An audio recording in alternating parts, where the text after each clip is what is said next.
Hey, what's good, Cowboys Nation? This is JT Wolf here from the 14 Rings NFC East podcast, here to bring you another barbershop talk with yours truly, JT. I'm JT Wolf, and I'm not here by myself. I'm here with my brother from another mother, and Cheese with his podcast, Chatting with Cheese. Yo, Cheese, what's good, man? What's up, Brody? How you doing, man? I appreciate you for having me. Like always, man. It's kind of like a reoccurring theme here, man. So I appreciate you for always leaving that door open for me to come on and talk Cowboys, man. It's all good, man. You're back like you never left, and I Yes, wouldn't sir. have it any other way, man. You're the closest that I can like be in contact with when it comes to Cowboy stuff, and when we just link up, it's just something truly special, and I appreciate everything. I know that I've Absolutely, had, bro. I know that I've had previous people coming on the show with Jay Tuck, a familiar face, as well as DMV as well, and you, Cheese. Y'all are the trifecta group that I'm able to link with and truly blessed to have. So I'm appreciate everything that you've done. Absolutely, bro. Now I appreciate you, man. It's an honor, bro.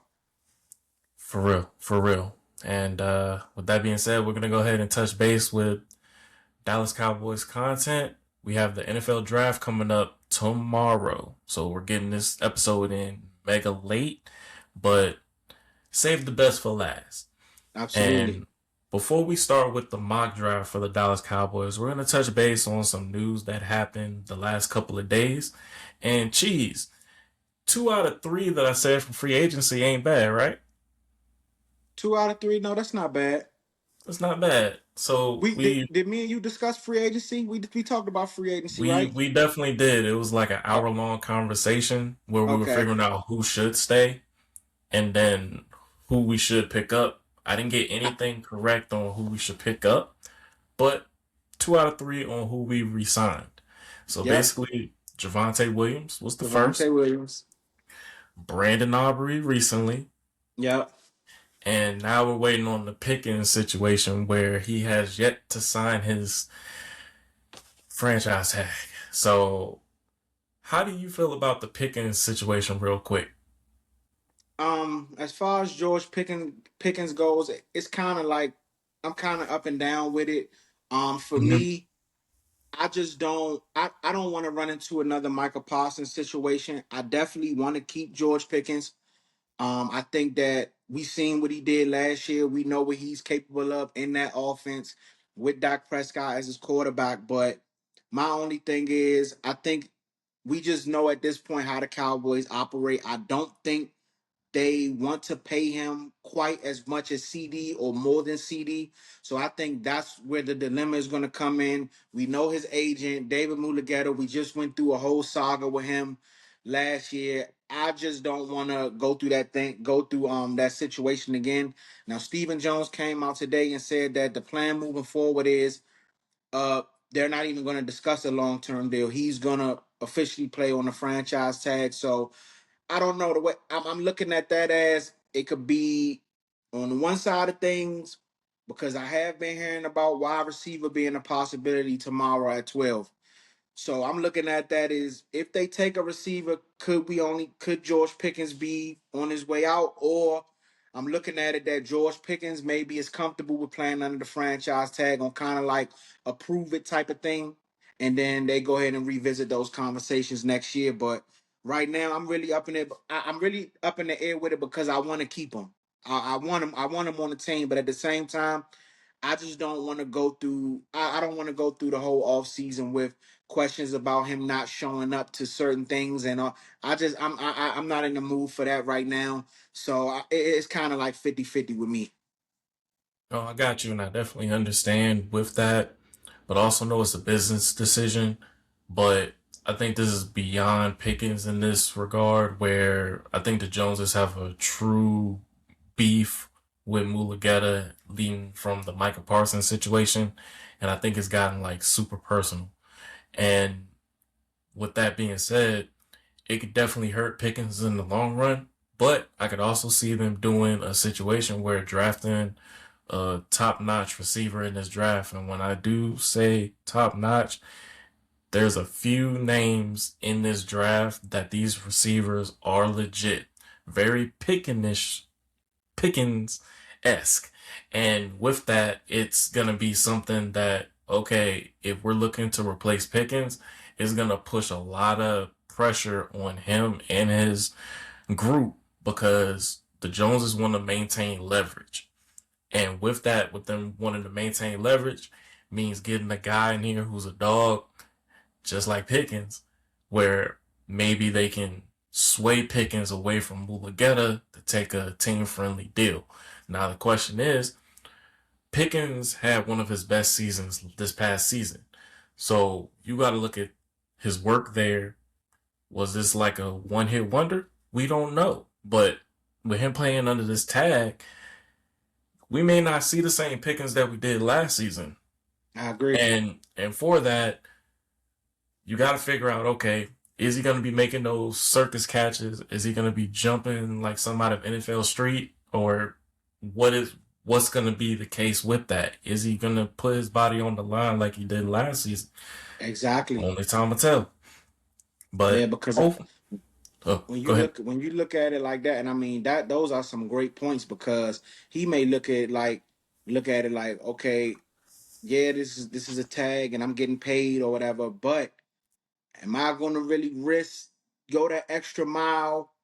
And I know that I can potentially risk getting injured or something like that, and now mess up a future deal. So it's a very when you go on about things this way, it's definitely a very slippery slope because you don't know his mindset. You don't know, he can go out there and get and say, "Oh, I'm hurt," and now you know what I'm saying. These are the type of things that you're dealing with, and I think now I do think the good thing about this is the relationship that he has with guys like CD Lamb and Doc, where I believe that his relationship with them, they probably can, get him to, kind of go out there and say, okay, I'm gonna go out here and go to battle with these guys. But it's a slippery slope that the Jones family is playing with, and I just feel like, I like I said, bro, I really don't know because I gotta be honest. I'm not one of those people that believes that he should get more than CD Lamb. I'm not one of those people that believe that. Of course, when you caught up in the hype and you caught up with what's going on at the moment, you'll say anything just because you want to keep the player on the team.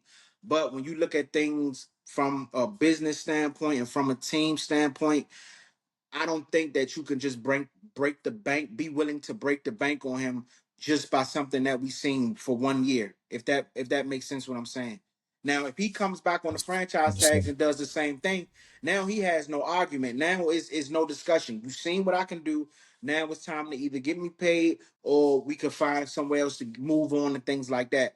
But I just think right now, on right now, how I feel at this very moment, I would say let it rock out on the franchise tag. I'm in the same boat as well.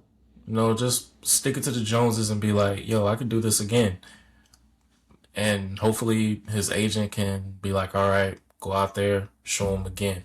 Because I don't like that the fact that Stephen Jones decided to do it right before the draft. In stating this, if this was truly the plan from the start, you could have said something after the combine because Did it they were feel like a waiting. threat? Did it feel like a threat to you? Well, it was a promise. Yeah, did it Is feel I'm saying do you think just in your opinion, do you think that they put the wide receiver possibility out there for purposely for George Pickens in this camp to think that they were considering taking a receiver at 12? I think it was on their bingo card where BPA. I really don't want them reaching if there's an offensive guy and I'm talking like a legit guy and one of these guys fall, no doubt in my mind, you take him. With the situation you have with Pickens, like if you can't come with a common ground, if he doesn't show up, you got to have a fallback plan. And I if agree. that means getting a guy in the draft, by all means. Like I want my offense as potent as possible, but I also know that I want my defense to be revamped to be potent as well. At least get to Absolutely. being potent. So in order to make that happen, you got to figure out, okay, we have worthy assets that if we make a move and get extra stuff, That's a luxury. Not many teams have that. We have 2 first round picks, and if a situation falls out with Pickens, you may have to use one of those on an offensive weapon. Because if he doesn't show up, you have a fallback plan. And don't get me Hmm. wrong, you have CD and you have those guys. But if you could add another receiver into that, and I understand Ryan Florino is there, but he's no George Pickens. And us saying that we want a wide receiver too, technically, one we have, you could consider him as a wide receiver one, having two wide Absolutely. receiver ones. So it's a business decision, and it feels like a power move by Stephen Jones to say, like, okay, you plan on this tag until further notice. But then there's also could be a power play for Pickens' agent Mulugeta that, okay, if you want to play that game, all right, we're going to counter it. So that situation, just to conclude it, he has till July 15th to get it taken care of and sign his tag. If he doesn't, he's paying on the tag. And then on top of that, that's 28 mil in the hole that technically, if you wanted to sign him, you could have done it. Now, Yeah. you're letting your contracts go to where they are at a high range. All these key guys, I don't like that our star players, cheese, constantly get thrown under the bus when it's time for them to get paid. I agree. And I don't like the fact that Dallas is hustling backwards when it comes to taking care of their taking care of their money. Why they make the checks go higher than normal is where I heard this analogy from Boss Cowboy. He said that Dallas don't take care of their mortgage first, but they pay all the other bills. You need your mortgage to open up everything with the other bills. Now, Micah was the mortgage, and you let that just drift away. Then you trade Osa where that money should have went to Micah. It is I don't want to go into details about it, but it's Dallas have a tendency to pay their bills before they pay their mortgage, and it ain't right. So, Yeah, I but just think with me, real quick before we switch topics, I just think with when it comes to them, I don't think the problem is them paying their guys. I just think the problem is that they wait so long to do it.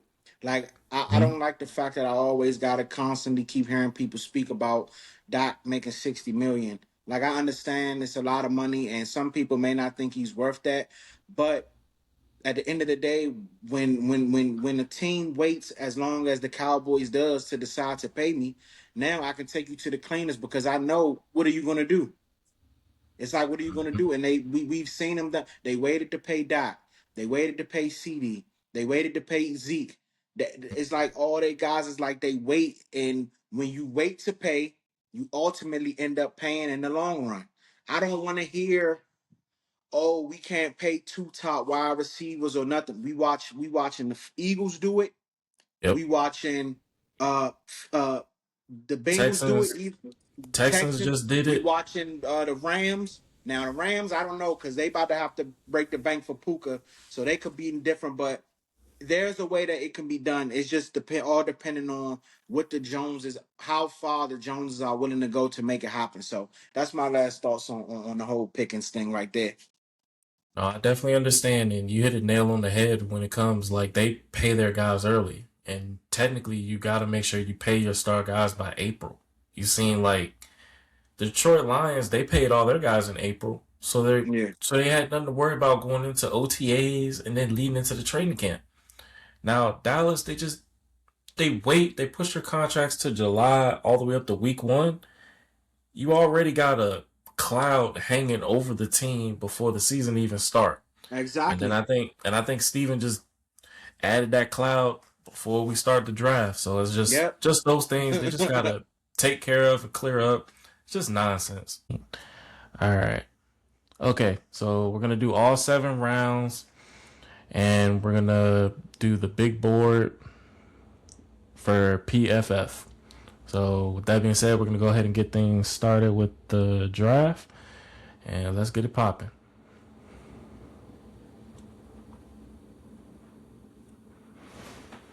Okay.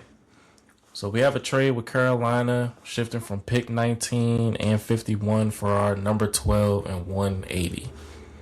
You feel like that's something you want to do? Can we? Are we able to see who's on the board? Yeah. Let me. Okay. So this is who's going so far. So we have Mendoza, Bailey, Styles, Reese, Downs, Mongoa, Tate, Delane, Freeling, and Bain and Lemon. So our availability, that is wild. So we got Jeremiah Love, Dylan Thieneman, Spencer Fano, Kenyon Sadiq, Olivega Lone. So let me ask you a question. Jeremiah Love sitting there at 12, and I know that it's a running back position. We just paid Williams, but I think we could have a talk about Jeremiah Love being the best player in this draft.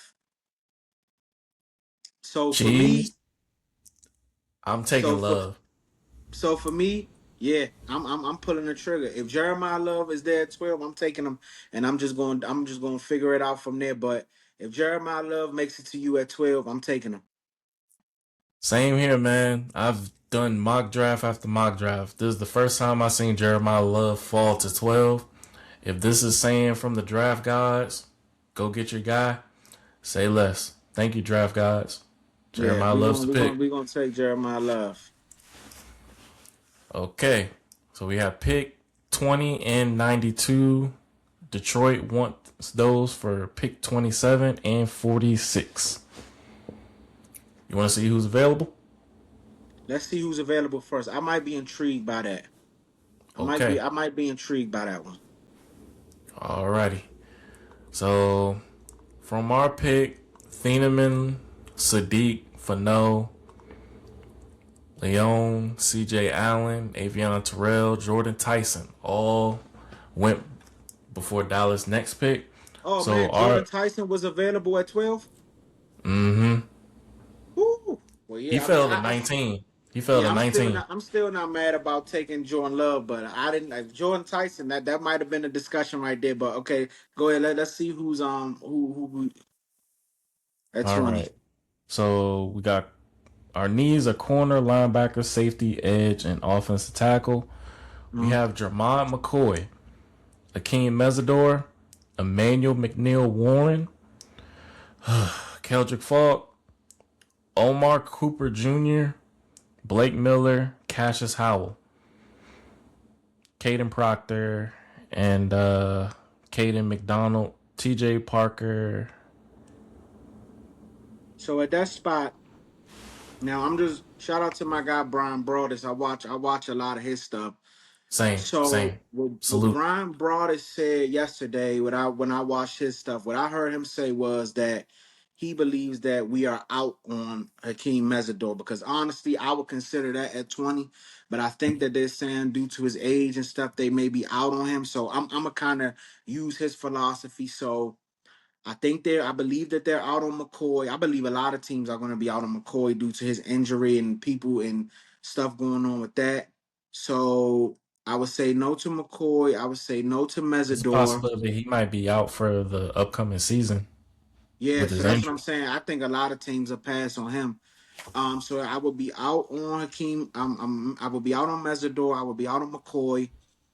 Uh, at that point there, I'm gonna be honest, bro. I would consider trading back. Trading back. All right, Yeah, I let's would. I see. would consider trading back at 20. If Okay, let Thieneman, me. if Thieneman had made it there, possibly, but I'll Oh, he trade back. Thieneman went right after we picked Love. Yeah. So let me take a look at the defense real quick because I really want to address something in this.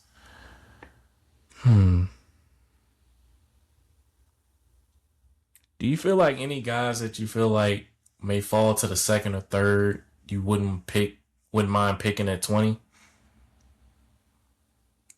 Like So I'm gonna give you a couple of names, just Rodriguez from Texas Tech. and Anthony Hill Jr. Yeah, but I'm gonna be honest. At 20, I think that's a little rich for me. If we talking about in the second round, early, maybe mid second round, then yeah. But I just can't. I just can't. I think if you pull the trigger on one of those guys at 20, I would consider that a reach. Okay. Okay, Yeah, I would we're on the consider same that. wavelength with that. Okay. Yeah, I would All right. consider that you forced that pick. So for me, that's why I said I believe at this point, if this is what you with left at 20, I would consider trading back at this point. Okay, let's go back and look at the trade offer. All right, so that's for pick 27 and 46. This is for 20 and 92. So what that mean us trading back as well as getting the early second round pick too. You want to do it? Yeah, I would do that. I would do All that. right, let's rock it. Okay, we have another trade offer. We actually have three. So this one's from Chicago. Got pick 50, 57, 60, and then a 2027 second round pick. Mm-hmm. We have Baltimore, pick 45, and look like a late third, as well as a 2027 second. And then we have Arizona trading our 27 pick for pick 34. Just a straight up and down swap. But we get a 2027 Arizona third round pick. Who's on our board? Let me check. These little ads right here. Okay, so we have. Let me go to all. We have Blake Miller, Caden Proctor, Caden McDonald, T.J. Parker, Max, the offensive tackle. I think it's Eben Anchor, Mm-hmm. Denzel Boston, Caleb Banks, Peter Woods, Colton Hood. We got Christian Miller, Emmanuel Pregadon. Quick question: Would you What's consider up? Colton? Would you consider Hood at 27?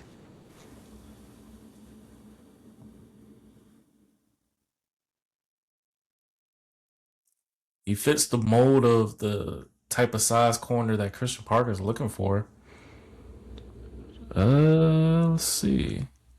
Because we still Hmm. haven't got a defensive player, and I believe corner is number one on that list for needs, right?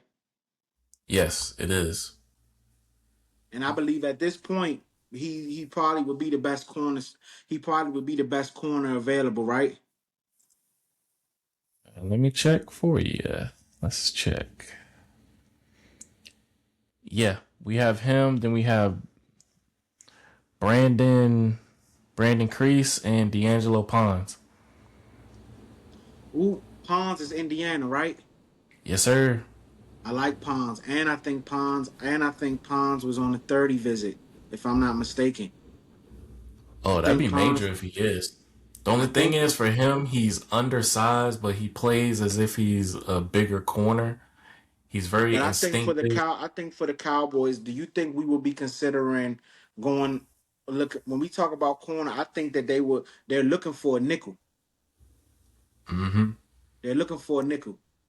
Go back to that. Pons, Pons Go could be back that to that. nickel. Go back to that Arizona trade down one more time. Oh yeah, I got you. One more time. Okay. So that is pick 34 for pick 27, and then we get a 2027 third round pick from Arizona. And what were the other two offering? Just trying to see something real quick. Uh, for Baltimore, we would have gave up 27 and 152 for 45, and I think that's 80, and Mm-hmm. then 2027 second. A second. Mm-hmm. For What 2027. What about Chicago?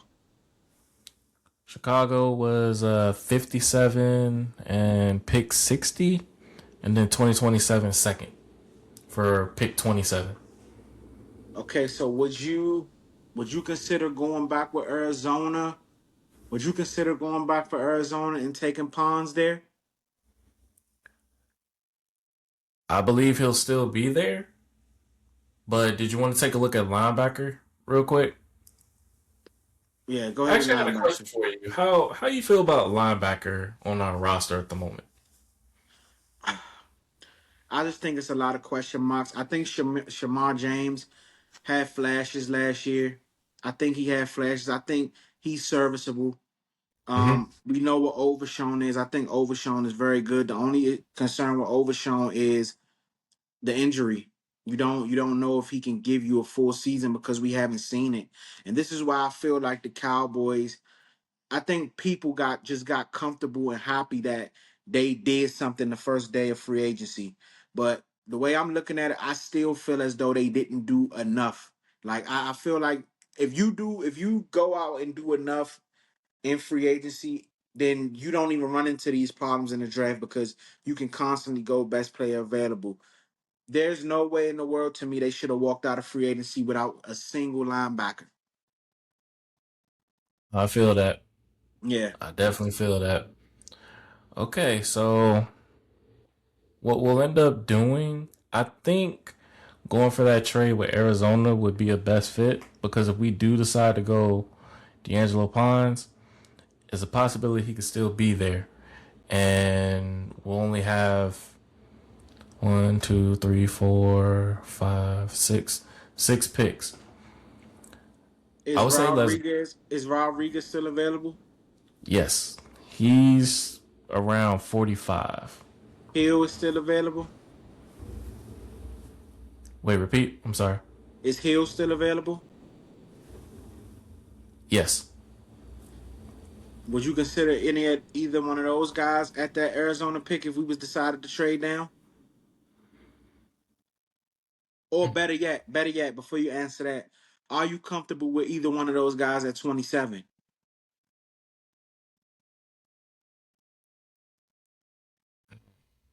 Rodriguez, maybe. Anthony Hill, he's freakish. He has this like ability that is very, I'm not gonna say Micah-ish, but it's close. Just his length and range is something that I feel Dallas can utilize. He's I just want us to be able to get to the quarterback. I Yeah. feel like we have enough run stoppers. We need somebody that can get to the quarterback and just make the quarterback pay with relentless intent. I'm looking at these linebackers right now, and we have a I think I couple of like options. Rodriguez. I think I like Rodriguez a little more than I like Hill. I think we need a linebacker like that. Do you feel like Rodriguez can be the middle? Yes. Okay. All right. I think that as well. And also, Rodriguez used to be a former quarterback. So his IQ is really at the top level. And I want us to be able to get great IQ guys that can diagnose the play and then be there when the play happens. I think that's why we want Rodriguez because he's very instinctive. Now, I like Anthony Hill's athleticism, but I'm not sure if the IQ is there.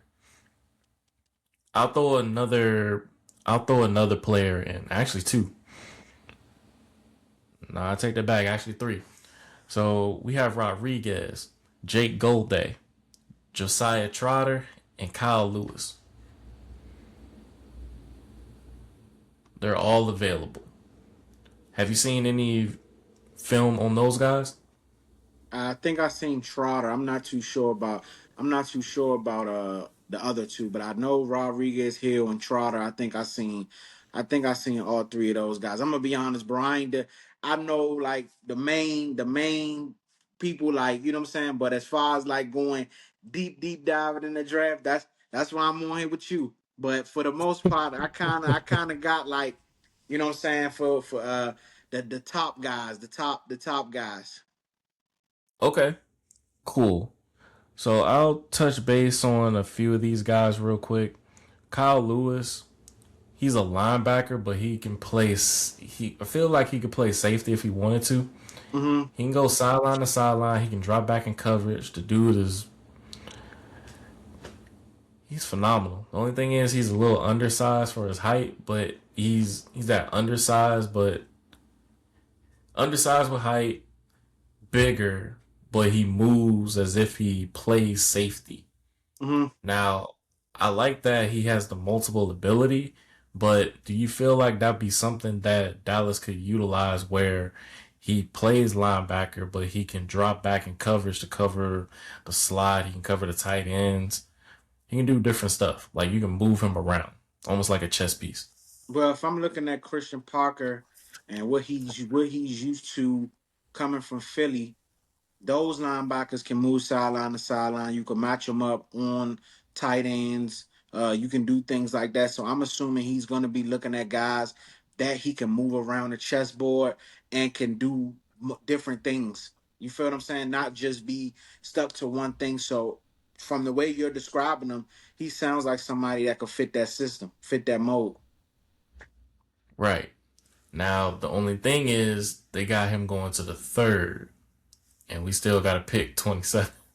This is the problem. So I'm I'm I think I'm trading back here.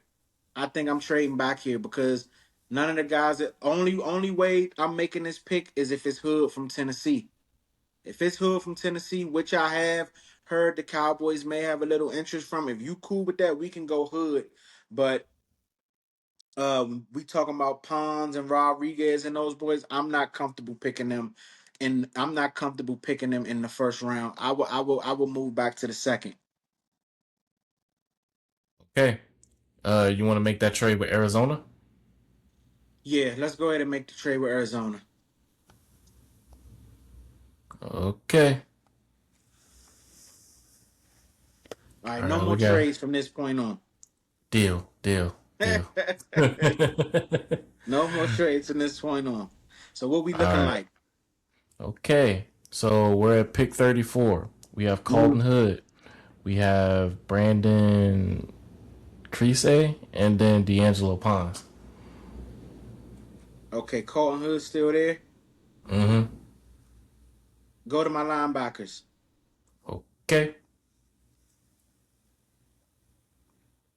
Rodriguez, Golday, Trotter, Lewis, and Hill are all still there. Rodriguez. Rodriguez. Okay. Rodriguez. Rodriguez. I'm comfortable with him there.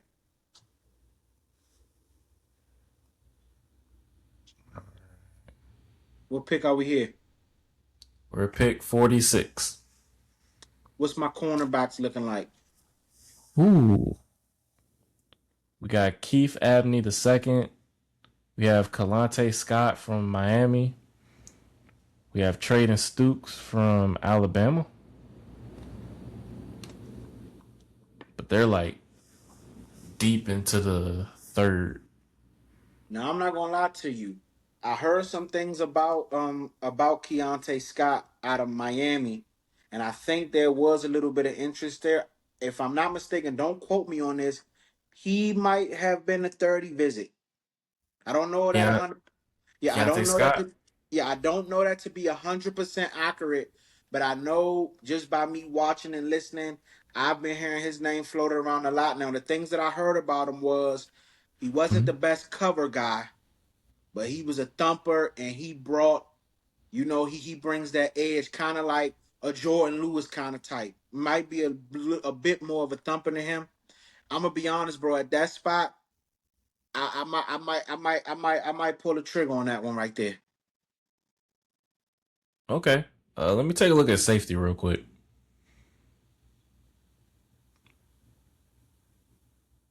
We got AJ Hawley, Kamari Ramsey, Genesis Smith, Zakee Wheatley. Hmm. All right, we got to make this pick count because we won't have any other picks after this till later. All right, Ooh. so Yeah, from those two trades. All right, I so think at this point here, so we came off with Jeremiah Love in round one. You trade back, you get your got Jacob linebacker. Rodriguez, You trade back, you get your linebacker. I think you can go, being as though we did sign two safeties in free agency, and Thompson and my guy from Denver. I can't think of his name right now. PJ Lock, AJ Lock, PJ Lock. I'm sorry, PJ apologies. Lock. So That's we all got good. our, so we got two safeties in free agency. So I don't think safety is too much of a pressing need. So at this point, are we looking? Are we looking at the pass rush? I'm actually on it right now. Ooh, Mason Thomas is there. Mason Thomas, Oklahoma. edge or Ooh. D tackle? Oh, this edge. I pulled up some of his stats. He's a 6'2", 241.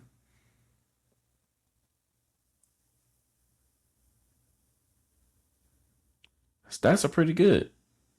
Are you comfortable taking him there? I would be down to take him because we need edge. And question before I make this pick. I know that our pass rush was abysmal this past season. Do you Mm-hmm. feel like that was them as a whole, or do you feel like that was just a scheme under Eberflus? Um, I think it was a mixture of both. I'm Make not sure one of both. those type of people that like to strictly put everything on coaching, even though I do believe that Eberflus's scheme was a little, definitely was a little crazy. So I think it could be both. I think Izaraku didn't look as good as a lot of people hoped for in year one, and I don't think you really got a lot of production from the pass rush group besides Jadavian Clowney. So I would say it was a mixture of both. Okay, cool. Now, another question. How do you feel most of these guys coming back are going to do? Like Sam Williams coming off a year removed of his ACL. We got Rashawn Gary, and we have the James Houston. the oh, they brought James Houston back. I think he's still on the roster. I could Okay, be mistaken. okay. So with Sam Williams, I don't want to be out on him. So I'm Okay. hoping that he can. I'm hoping that he can get his feet back under him and give us some production this year. With with Rashawn Gary, he's a question mark for me. I like Rashawn Gary. I think he has a motor. My problem with Rashawn Gary when watching him a lot of the times, my biggest question with him is what happened towards the end of the season this past season. You started off hot, but once Micah, went down, you kind of like you turned it off a little bit. Like it was, you know what I'm saying? We didn't see that same guy. So I got a question mark with Rashawn Gary. Do I think he could come in and do well? I believe so. But I would put a question mark beside him. And then Izaraku year two, but he is coming off of a surgery. So we don't know how long that process will go. So I think it's a lot. It's a question mark, definitely with that pass rush. But you never could be wrong adding depth. Never. Okay. I'm gonna add Mason Thomas to the mix. I Okay. honestly think he could probably beat out one of these guys. Not even gonna lie. Okay. Okay. Our next pick will be somewhere in the hundreds. At 112. 112. Yep. Okay. This So I'm gonna let you get walk me through this one. Like I said, you my draft guy, so I'm gonna let you walk me through this one down here. alright, I got you. Alright, so let's see.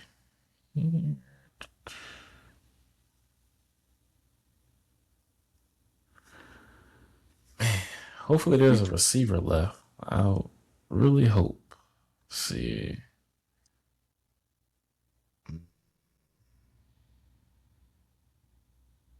I just think we can't forget about that nickel, bro. I know. I think I might have got caught in that trade trap that I did the last time. I did like two or three trades and I got like three straight linebackers. Like I was going through Whoever it. watched this video, I want y'all to let us know.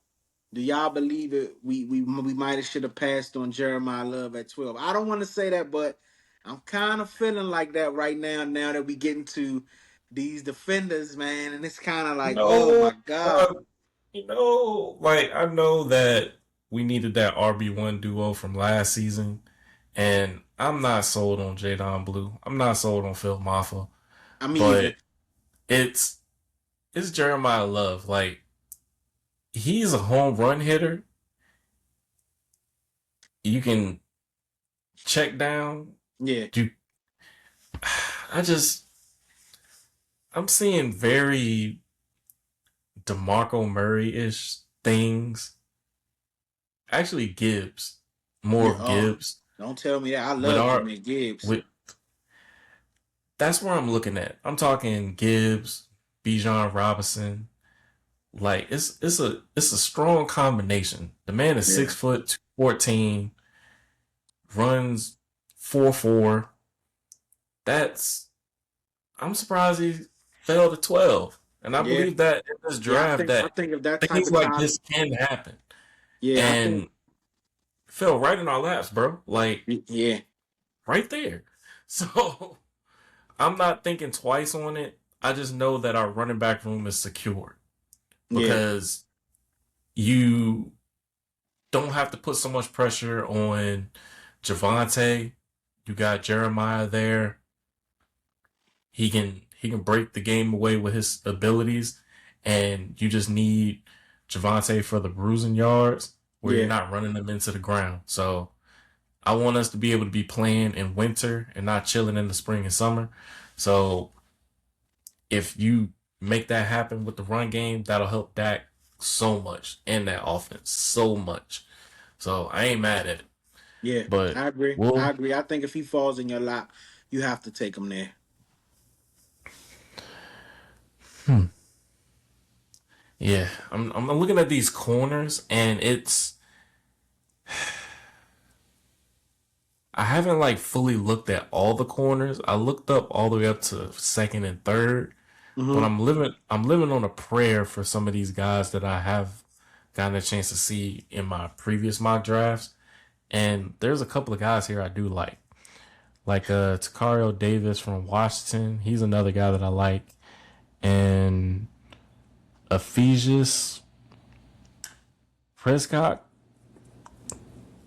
He was another guy I was looking at, Okay. and Thaddeus Dixon from North Carolina was another one. But these are like super late round, Hmm. and Hezekiah Moss, or Lord, I'm butchering his name. Please forgive me. Hezekiah Masses. But he's a rangy corner, so he's around 6'1", 179. So, Okay. but I'm just kind of looking at seeing what scheme would work with some of these corners, how they can fit. But I also know that I like the signing of Kobe Durant and then Oh Kendricks as yeah, yeah, well. yeah. I love Kobe Durant, but I think the plan is if they don't walk away with a corner here, I think the plan is probably going to be for Kobe Durant and Revel to be on the outside, and I think they'll probably move Deron Bland to the slot. I don't think they want to play Deron Bland on the outside. I'm worried about his feet. I'm 100% worried about that.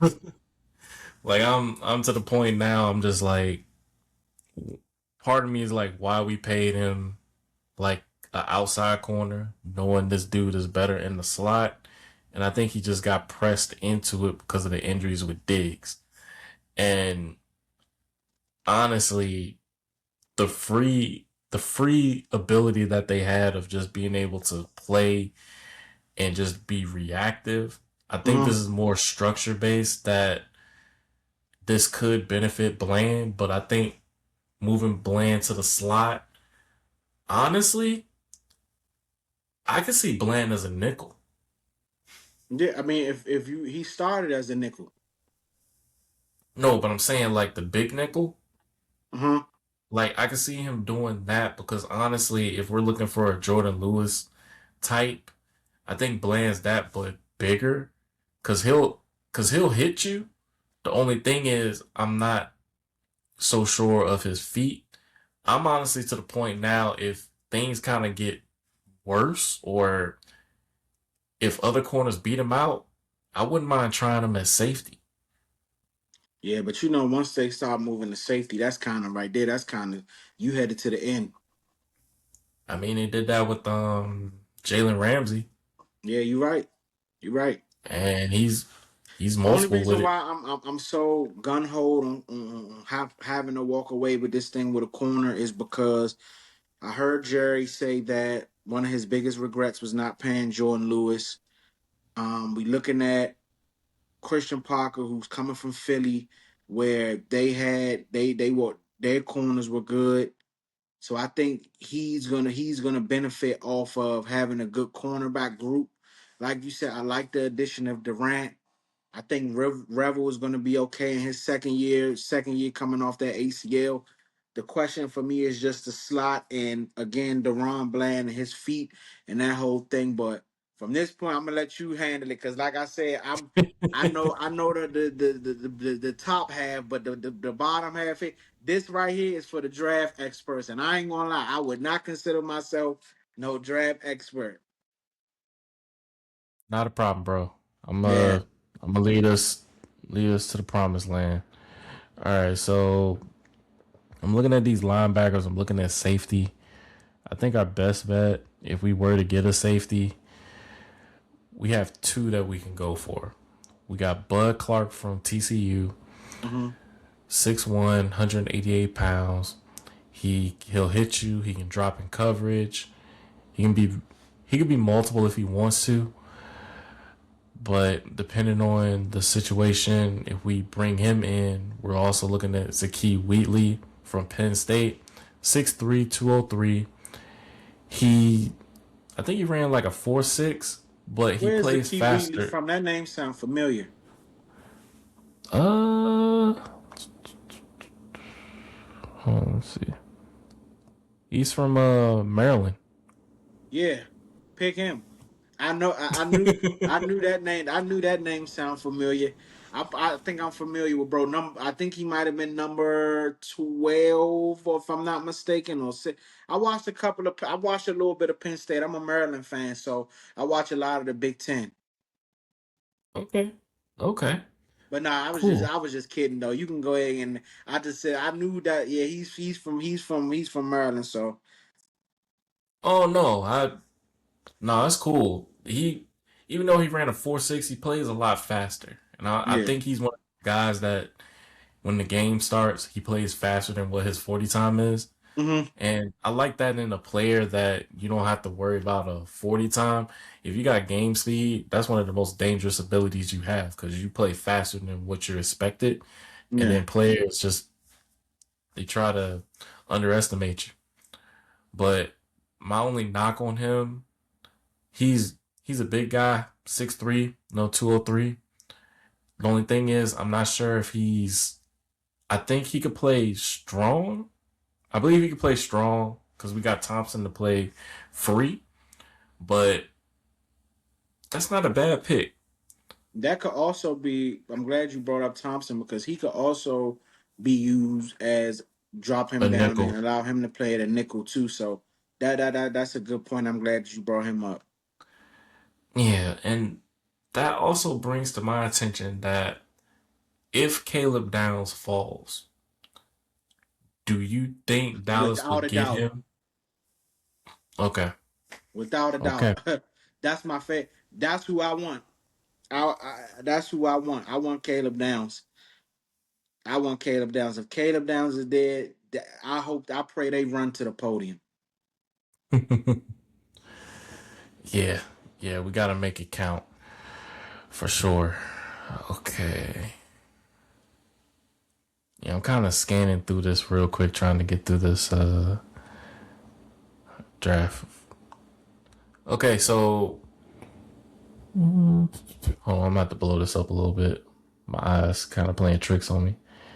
All right, there we go. Okay, so we have pick 152, and so far we have Jeremiah Love, we have Jacob Rodriguez, we have Mason Thomas, as well as Akee Wheatley. So we covered safety, we covered edge, we covered linebacker, and we covered running back. Now the only thing is, we might need to get a corner. Yeah. And our options, I'm looking and I'm just like, we could wait one more pick because I'm looking at Thaddeus Dixon, but we also have Devin Marshall from NC State, corner 5'11", 200 pounds.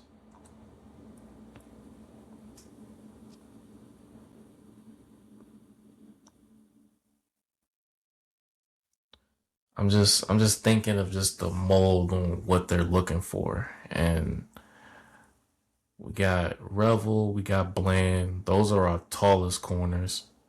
And I think we could throw Kendricks in there. And then we have Kobe Durant. And Oh, you we just brought also, up a point. They did pick up Kendricks. They did grab Kendricks. mm-hmm. That's why Yeah. I'm to the point that is corner fully necessary. No, I think you Unless, still gotta get. I unless think you still. Mansour Delane is there Yeah, with one of those first. I'd be willing to move up for Mansour Delane. Not too Trade too, up. not too far, but I seen a scenario today where I think we moved up to 9, and we moved up to 9, But that's where the and Chiefs are. yeah, we traded up with Kansas City. We gave them 12 and 20. We got 9, and I believe it was 29. But just wanted to throw that out there. No, no, no. You're good. You're good, bro. I'm just thinking because if I think that would be the best play to trade up, but not too far up. Because you also know that it's a cowboy tax where even if the Cowboys want to try to make a trade, they're gonna try to finesse you. Yeah. So honestly, I'm to the point that if we can't trade up, I'm willing to trade back because I do want to get one of those day two early picks in the second round, even Uh-huh. though I know we have one in the third. And if that means giving up 20 to be later into the first and get an early second pick, I'm cool with that. I'm cool with that trade in general. We get an extra pick and we'll just see how the rest of the draft plays out. But we definitely got to hit 12 and then if 20, if a guy's there, by all means. I did have a quick question before I make this next pick.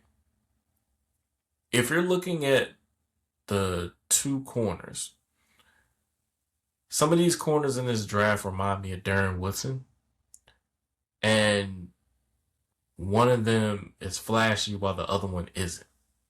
I'm gonna give you two names: Caleb Downs and Dylan Thieneman. Which one do you think is flashy and which one is not? I think Caleb Downs. I think you would consider him on the flashy side. Okay, I okay, like Thieneman. I like Thieneman too, though. I like Thieneman too.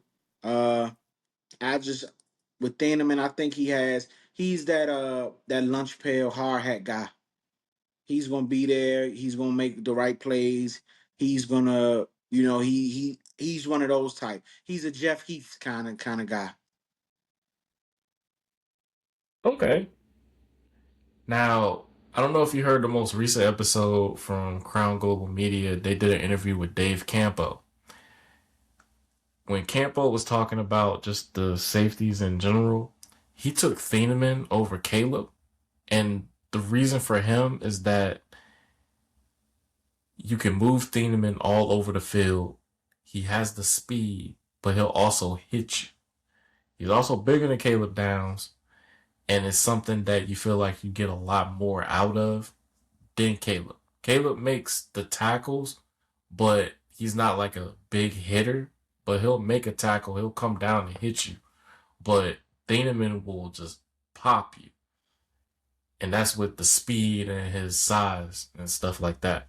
Yeah. So I'm torn by if Downs is going, would Thieneman be a choice at 12? Absolutely, I think he'll be an option there. I think he'll be an option there. I don't agree with him saying that. he would rather have him over Downs. But I think that Because they're Thieneman, that both the same. It's just one is not as flashy yeah, than the other. I think Downs is better. I think Downs is the ultimate chess piece. I think Caleb Downs is a game changer. I think he's one of those guys. You bring him in on your defense, day one, he might be the best player. Like I think you could put him in safety. He could play. He could play in the back. I think you can line him up if you want to bring him in the box. I think he can do that. If you want to line him up at nickel, I think he can guard your tight end and your slot receiver. I think he can do everything. I think if you want to blitz him, he can do that. And I'm not saying that Thieneman can't do those things, but I just think Hmm. Caleb Downs is the ultimate. He's the ultimate chess piece. I think whoever gets him, they getting a stud. I seriously do. I seriously do. Okay.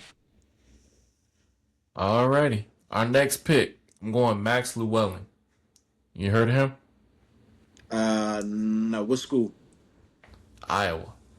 Iowa. Safety? Edge. Okay. 6'6", 258. Man is a physical presence. Now, I know a lot of people were looking at Keldrick Falk as an early pick. I'm just like, no, we already have that. We have that in Rashawn Gary. But if you want a guy who can set the edge as well as go after the quarterback when needed to, Hmm. Max Llewellyn is that guy. Now, he's in that fifth round. That's not bad getting a guy of his ability, but I was hoping Dallas can get somebody like that to be able to set the edge, but also challenge that as well. I like the hot motor ability. He has it, but he has that big body frame that honestly, if if you pick the two between Keldrick and Max, I think Max edges him, but I think just Keldrick, he's not bad, but we already have that. And I think he'll be better on another team. Only downside in this mock draft, Keldrick Falk went to the Eagles. So, but I like Max here at this pick Okay. because I feel like some of our other options are kind of taken out and it's just kind of filling in. Okay. But I would Yeah, I bring mean, him in as at this point in the competition. draft, are you in the fifth round? Yeah. Yeah, at this point in the draft, it's depth. It's depth. And it's guys that at this point you understand some of the guys are they're gonna have a little bit of hiccups and stuff in their games, but this is what coaching is for. So at this point, that's not a bad pick at all. Okay. Oh, thank you. Cool, cool. Alrighty. I'm liking this. I'm liking this. Okay. Oh, back to back. All right, so just to give a breakdown and for the viewers, so far we've picked Jeremiah Love, Jacob Rodriguez, Mason Thomas, Zakee Wheatley, Max Llewellyn, and Thaddeus Dixon. So we short up running back, linebacker, edge, safety, edge, and corner. We have two more picks to go. Okay. Let's see. Wait, TJ Hall is down here too? Do you Uh, maybe think about looking at wide receiver here? yeah, yeah, we could look at wide receiver. Ooh. Quiet as kept. You know what I think is a position that might need to be looked at or considered somewhere at this point in the draft. Well, no, because I was gonna say tight end, but I like Span Ford. I like Span Ford, so I He needs think his shot. He needs yeah, his chance. you maybe can think about tight end, but I like Span Ford, so tight end is really but I didn't think about Span Ford till I actually just brought up tight end. So I think receiver you could look at it there because so going into the year it'll be CD, George Pickens, Flournoy, and Mingo. Tu- Turpin Turpin and Mingo. and Mingo. Yeah. So Do you think we should trade Mingo? no, I think Mingo should at least get a shot. I know he dealt with some injury last year, but in the preseason and stuff, I seen flashes. I seen flashes. Now the question is, who do they bring in unsigned free agent? You got my guy who went Holden last year. He Trayshawn was Holden. yeah, who was making plays in camp. Cropper. So that it could be a competition. I wouldn't mind throwing a rookie in there, throwing a Okay. rookie in that mix. I'm gonna throw Josh Cameron in there, wide Okay. receiver out of Baylor. He has that Ryan Flournoy build around 6'1", 220. Okay. Bring him in as a camp body. Because honestly, I don't even know if they're gonna do like you pick them, you gotta play them. I know that Yeah. was a little thing they did, but last year that kind of went out the window a bit. All right, so we're on our last pick, and I don't think we did that bad. But these grades on this draft simulator, they be hitting you hard if you don't pick the guy that they want. What they give us? Oh, we got one more pick to go. So let me do this real quick. I'm gonna take a look at quarterback. Okay.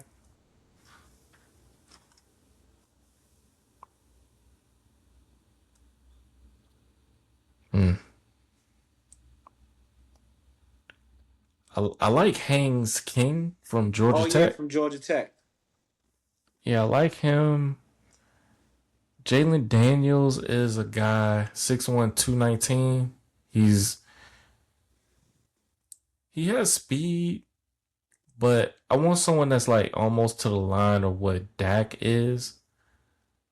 Have the height, got the build, but can move around the pocket. Because I know Dak is not getting any younger, and I'm just looking for his heir successor. The only thing with King, I watched a lot of Georgia Tech games. I felt like he barely threw the football. Every time I seen him, it was like a Exactly. quarterback draw. Yep. So that's my only like knock on him at the moment. Definitely want to see him throw the ball more. Hmm. Daniels will do it, but I don't want him to get hit like a cartoon. Yeah.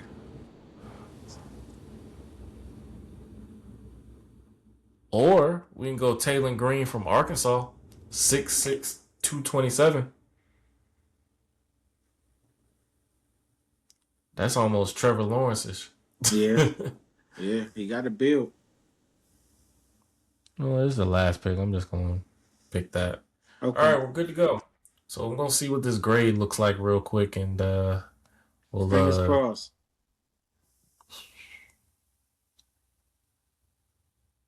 Hey, my B best mock. plus. I'll take it. Yeah, that ain't bad. That ain't All bad. right, so we got. And I think that we kind of, I mean, we got our linebacker, we got our Mm-hmm. safety, we got our corner. I ain't too shabby. Ain't mad at it. Ain't mad at it. I'm proud. I'm proud about this one. My Yeah. goodness. Each one I've had was a C minus, a C minus. Man, they hit me with so many letter D and letter F, and I'm just like, come on now, like I ain't gonna let the grade fool me because I know when they get on the field, that's where it truly matters. Yeah, So, absolutely. For sure. so we, so Absolutely. we got that. I'm happy we got that A for Jeremiah Love. See, I Yeah. knew, I'm gonna yeah. be honest. That's probably what got us to the B plus. What did they give us for Rodriguez? Uh, B. Okay. Okay. Wait, hold on. See, yeah, a B. I thought it was like a B minus. I'm like, how dare you? Okay. But the B plus for Mason Thomas, we got a B for Wheatley. Llewellyn was a B. Dixon was a B. They gave Josh Cameron a A. Okay. And That's the then wide a receiver C. from Baylor. Yep. Okay, so he must got a lot of upside then. So, all right, that's gonna be my last mock draft. I'm not doing any more. My brain is tired of Yes, looking at these sir. prospects. And yeah, we fulfilled it. All right, let me go back here.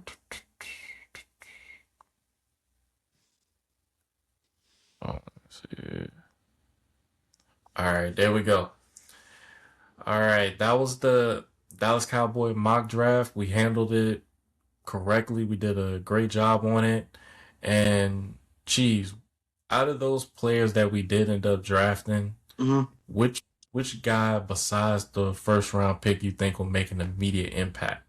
Like one of Rodriguez. those Rodriguez being able to start week one? Yeah, I think Rodriguez. I like what I see from him. I think that the Cowboys need that field general. And if you just look at him, he fits the mold of the Cowboy. He got the mullet hair with the thick mustache. So I think Rodriguez. Out here looking like Dominic Mysterio. Yeah, but I like the additions that you did on the defensive line because you can never have enough depth at the defensive line and on the edge positions and stuff like that. So but if I had to pick other than Jeremiah Love, I would say Rodriguez. I think if they're able to somehow walk away with either Sonny Styles, Rodriguez, or Hill, I'll be okay with any one of those guys. But I think you have to walk away with a linebacker in this draft. Now, what I did find out what was new to me and me doing my research, but I be in so many. I didn't know Sonny Styles only been a linebacker for 2 years. Yeah, and that's my concerns with him at linebacker. Now I know one of my fellow fellow friends on the podcast is high on Sonny Stops. Yeah, I like him too. My my biggest thing is that can he play the position fully? I'm to the point if we get him, I'm putting him back at safety. Like I'm putting him back what he originally did because if you look at his shoulder pads, he's got those like sleeve braces on his shoulders where in that only person that wears that is if they had separated shoulders. Hmm. He has them on both. Now, I don't know if his body can handle the punishment of being a linebacker. Don't get me wrong. I want him to be able to run freely. But if when you get to that next level and you got to deal with these big guys on the line and they get a hold of you, I want you to be able to sustain and block shit. He doesn't do that. Yeah, and he But if you struggled. need He him to go struggled, sideline to sideline, that's and he that's his struggled. bread and butter. He struggled with that a lot in the college football playoff when they played Miami. I watched that game, man. I made sure I paid a lot of attention to him. He struggled getting off blocks in that game. So you hit the nail on the head right there with that one. Yeah, and most of these guys is going to be in the top 11, top 12 picks, maybe top 15. Hmm. Whoever was in the college football playoff, I watched that very closely. Now, the year before watching it, I was just not there, but each year it gets better for me just watching film. I was very in particular when it came to looking at these guys because that gave me the assurance that okay, what are you gonna do in this college postseason, and can you lead your team to where you needed to go? That first matchup between I'll say this because I'm football nerd when it comes to this, but seeing that Miami and A&M game, that was probably one of the best games I saw because it was going back and forth. Yeah. But I saw Ruben Bain just wrecking shop. And they said he got T-Rex arms. And I'm just like, if he's being able to make an immediate impact, get a hold of you, get off the block, get after you, disrupt the play, that's what I want on the team. Don't even get me started on that, bro. I'm not one of the we you have so many people and I've talked to a lot of people that said that really does matter. But at the end of the day, I go off what I see on film. What I seen him do in the college football playoff, completely wreck shop and manhandle everybody that stood in front of him. At the end of the day, I want that on my like I agree with you. I want that on my football team. But if people say that the arms matter, what I just want everybody. If he gets drafted, he goes out there and becomes an all pro. It's gonna be a lot of people eating crow, and I don't want to hear nothing about no small arms or nothing no more after that. I might have to make a video if that happens because I'm going after the people that said, you got short arms. Don't matter. Like, he can't. He need to have those long arms. He's got to have the prototypical body. No, you don't. Yeah, Because if you look at some of these Super Bowl champions, there were some guys that had T Rex arms. yeah. One by the name Von Miller. He was one of them. And I think Aaron Donald too. Yeah, they Yeah, said a lot about Aaron yeah, Donald yeah. coming out. He was too small, too short, all that type of stuff. And look how his career panned out. So at the end of the day, Hmm. all this stuff is cool and dandy and all that, the combine, but it's all about when these guys get on the field. That's when you gonna know. Absolutely, 100%. Yeah. And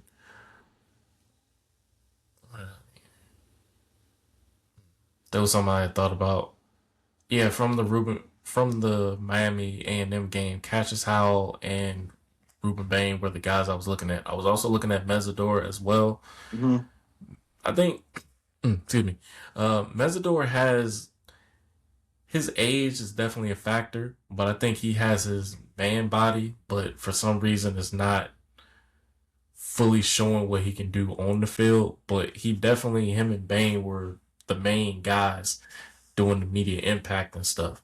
But then Yeah. when you look at Ohio State with Arvell Reese and Sonny Styles and Caleb Downs, one had trouble coming off blocks. One guy really hasn't had pass rushing ability. And Reese came out and said that. Like, he's like, I never learned how to be a pass rusher.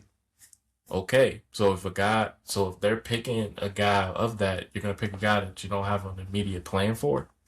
Now, this is the thing that I see in this draft is that they're gonna pick guys just to pick them, but they may not have a plan for them. Yeah. Now, the situation is if you don't have a plan for Sonny Styles and he falls to us, I wouldn't want to pick Sonny Styles because I don't know what we have in him. Because do you want to play him at linebacker or do you Now want to play him at safety? I think for sure 100% whoever picks him is paying him a linebacker. I think whoever picks him up is 100% gonna play him at linebacker. You want to know where I have him placed in this draft? Where?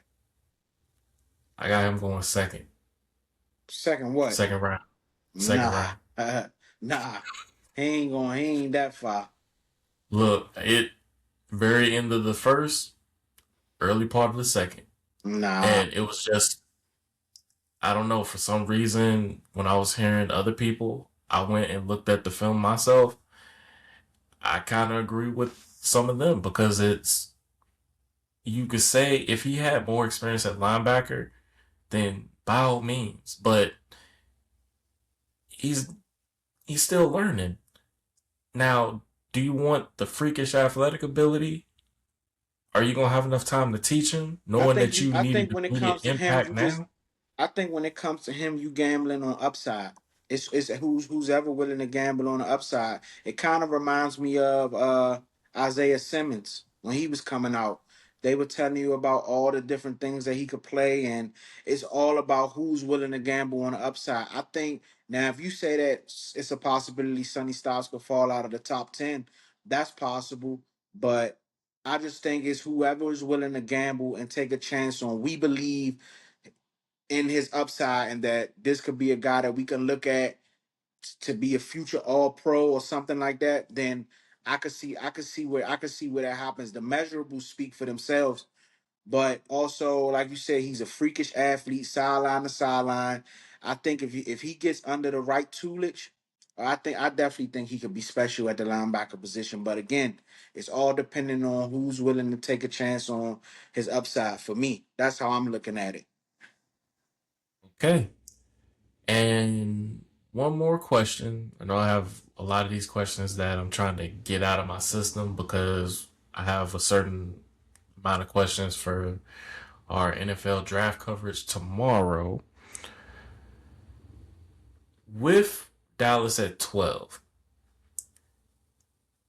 I know their guy could fall to them,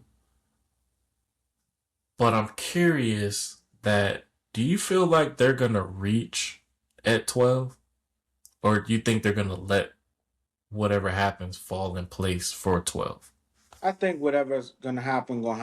I think the way that their mindset is, if they don't trade up, I think that they're just gonna allow their board to fall however it falls. So I think that they're gonna have to, they're gonna have to figure it out. If all of their guys are gone, I'm pretty sure that even right now, probably at this very hour, they are looking at scenarios where all the guys that they may want, there's a possibility that they won't be there, and they may have to pivot to somebody else, to a Thieneman, to a possible.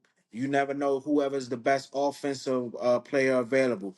Don't be surprised because we know these are the Cowboys. If they don't shock the world and go offensive line, you know what I'm saying? I think there's so many different ways that this thing could go. I think that top 10 is just going to be so pivotal that you just got to wait and see how things pan out. But I think the Cowboys are going to sit back and they're going to allow their board to play itself up, play itself out. Okay, sounds good. With that being said, that's going to conclude the Dallas Cowboys mock draft. And we're going to do this thing called closing remarks. Cheese, what's your closing remarks leading up to this draft for the Cowboys? For me, man, I just I hope we getting up with Caleb Downs because that's my guy. But my closing remarks is, man, I just hope that they can at least walk away with some guys that can be big contributors on this team. Let it honestly the defensive side of the ball. I think that if they can walk away with guys that can contribute on the defense, I think the offense speaks for itself. I don't think the offense is going to miss a beat next year, and that's my closing remarks. Just trust your board and let the chips fall where they fall. At this point, we here. All the talking and stuff is done. Now it's just time to see how it goes and trust your board, trust Will McClay, trust your scouts, and let's make it happen. All right. My closing remarks is that this off season has been quiet, some high, some low, and just being able to do multiple mock drafts have been really fun. Just seeing the different things you could mix up, you could shake up, you could make trades and everything.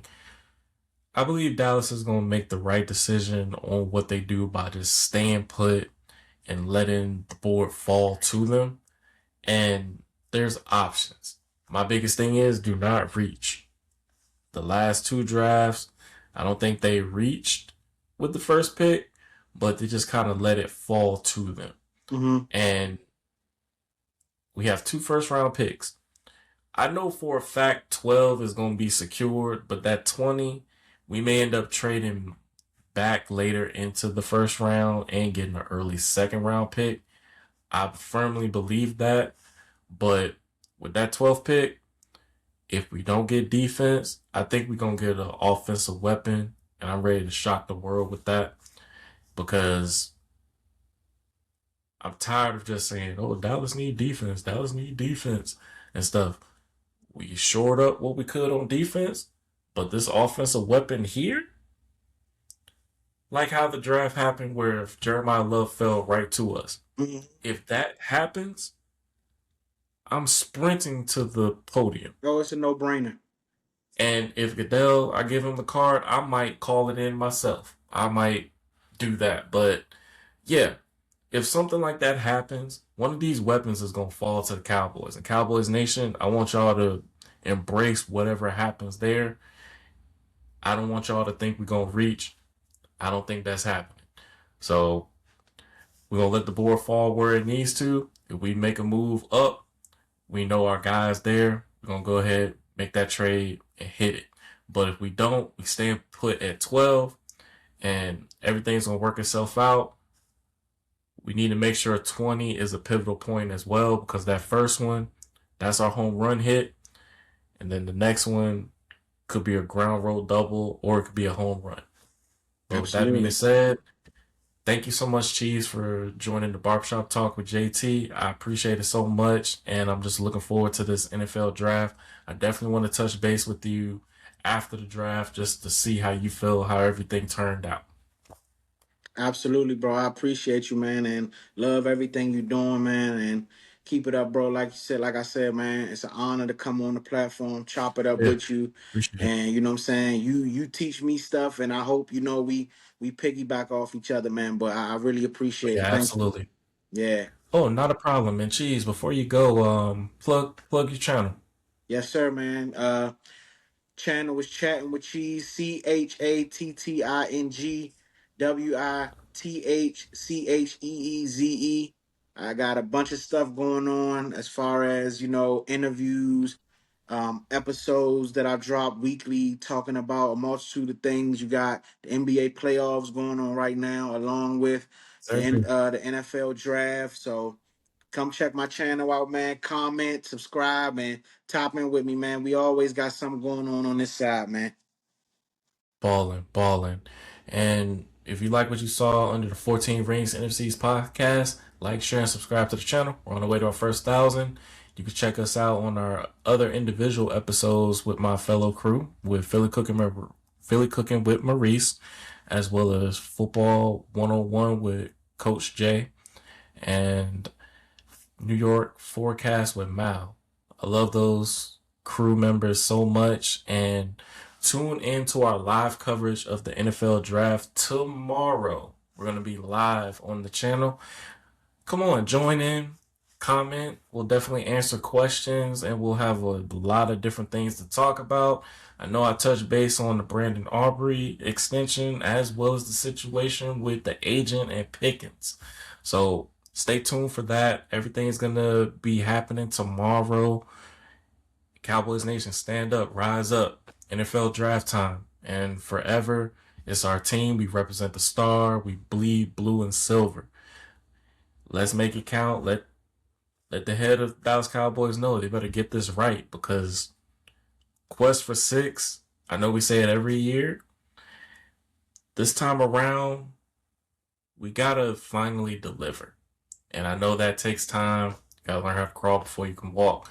But we need to make sure this draft is a pivotal point from what we did in free agency and part two of free agency after the draft. So, with that being said, everyone have a blessed day.